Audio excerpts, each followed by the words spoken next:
മഴക്കാലത്ത് മുഖ്യമന്ത്രിക്ക് എവിടെയും പോകാൻ പറ്റില്ല എന്നോ അല്ലെങ്കിൽ ഉച്ചയ്ക്ക് ഭക്ഷണം കഴിക്കാൻ പറ്റില്ല എന്നൊന്നുമില്ലല്ലോ. ഉച്ചയ്ക്ക് ഭക്ഷണം കഴിക്കുന്നതിൻ്റെ ചിത്രങ്ങൾ ഈ രൂപത്തിലൊന്നും പ്രചരിപ്പിക്കേണ്ട കാര്യമില്ല. മുഖ്യമന്ത്രി ഇപ്പോൾ പട്ടിണി കിടക്കണമെന്ന് ഇവർ ഉദ്ദേശിക്കുന്നുണ്ടോ എന്ന് എനിക്കറിയില്ല. അദ്ദേഹം ഉച്ചഭക്ഷണം കഴിച്ച ചിത്രം എടുത്താണ് ഇതൊക്കെ പ്രചരിപ്പിക്കുന്നത്. അതൊക്കെ ഒരു പൊളിറ്റിക്സാണ്. ഇതിലൊന്നും അങ്ങനെ പൊളിറ്റിക്സ് പറയുമ്പോൾ ഈ പൊന്നാനി തീരദേശത്തെ കാര്യം പറഞ്ഞാൽ ഇത് 20 കൊല്ലമായിട്ട് ഇവിടെ CPM MLA ആയിരുന്നു. 10 വർഷമായിട്ട് CPM ആണ് ഭരിച്ചത്. ഞാനിതുവരെ അവരെ കുറ്റപ്പെടുത്തിയൊരു വാചകവും ബോധപൂർവ്വം പറഞ്ഞിട്ടില്ല. അതിനൊരു സമയമല്ലേ ഇത്. അങ്ങനെ പറയുകയാണെങ്കിൽ ഇതിൻ്റെ സമ്പൂർണ്ണ ഉത്തരവാദി അവരാണെന്ന് പറഞ്ഞാൽ എങ്ങനെ അവർക്ക് ഇതിനെ എതിർക്കാൻ കഴിയുമെന്നുള്ളതാണ് എനിക്ക് ചോദിക്കാറുള്ളത്. ഏതായാലും ഇതിൽ പൊളിറ്റിക്സ് കടത്തുന്നില്ല. വളരെ പ്രയാസപ്പെട്ട് ജനം ഇവിടെ നിൽക്കുകയാണ്. അവരതിൽ നിന്ന് രക്ഷിക്കാനുള്ള ശ്രമങ്ങളാണ് നടത്തുന്നത്. അതിലെല്ലാം മനുഷ്യരുടെ പിന്തുണ വേണമെന്നാണ് നമുക്ക് പറയാനുള്ളത്. പക്ഷെ പൊളിറ്റിക്സ് പറയാൻ തുടങ്ങിയാൽ നമ്മളും പൊളിറ്റിക്സ് പറയും. അങ്ങനെയാണെങ്കിൽ അവർക്ക് പ്രതിരോധിക്കാൻ കഴിയില്ല.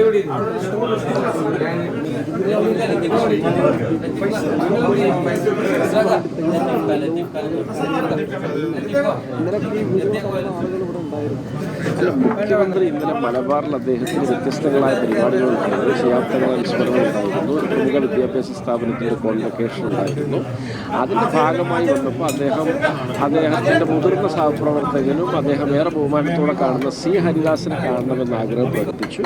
അതിൻ്റെ ഭാഗമായിട്ടൊരു സ്ഥലത്ത് ഉച്ചഭക്ഷണം വെച്ചു. അവിടുന്ന് ഭക്ഷണം കഴിച്ചു. അതും ഒരു പ്രമുഖ ഒരു യൂത്ത് ലീഗിൻ്റെ സംസ്ഥാന ഭാരവാഹിയായിട്ടുള്ള പൊന്നാനിയിൽ എല്ലാവരും അംഗീകരിക്കുന്ന അഹമ്മദ് ബാഫഖി തങ്ങളുടെ വീടാണ്. അയാളുടെ മകനാണ് യൂത്ത് ലീഗ് ഭാരവാഹി. അപ്പോൾ അതിലേക്ക് എന്ത് അസാംഗത്യം ഉള്ളത്? അദ്ദേഹം ഇവിടെ വരുമ്പോൾ ഒരു സ്ഥലത്ത് നിന്ന് ഭക്ഷണം കഴിച്ചു, ഒരു സ്ഥലത്ത് ചായ കുടിച്ചു. അതിലേക്ക് എന്ത് ആർഭാടമാണ് ഇവർ കാണാൻ ശ്രമിക്കുന്നത്? അതെങ്ങനെ ഭക്ഷണം കഴിക്കുന്നത് എങ്ങനെ അനൗചിത്യമാവുന്നത്? അപ്പോൾ ഇതൊക്കെ കൃത്യമായ പൊളിറ്റിക്കലായിട്ടുള്ളൊരു സ്റ്റേറ്റ്മെൻറ്റാണ്. ഈ വിഷയം ഡൈവേർട്ട് ചെയ്യുകയാണ്. അങ്ങനെ വിഷയം ഡൈവേർട്ട് ചെയ്തിട്ട് അവർക്ക് രാഷ്ട്രീയമായ ഒരു ആത്മരതി അനുഭവിക്കാമെന്നല്ലാതെ ഏതെങ്കിലും വിഷയത്തിനൊരു പരിഹാരമാവുമോ?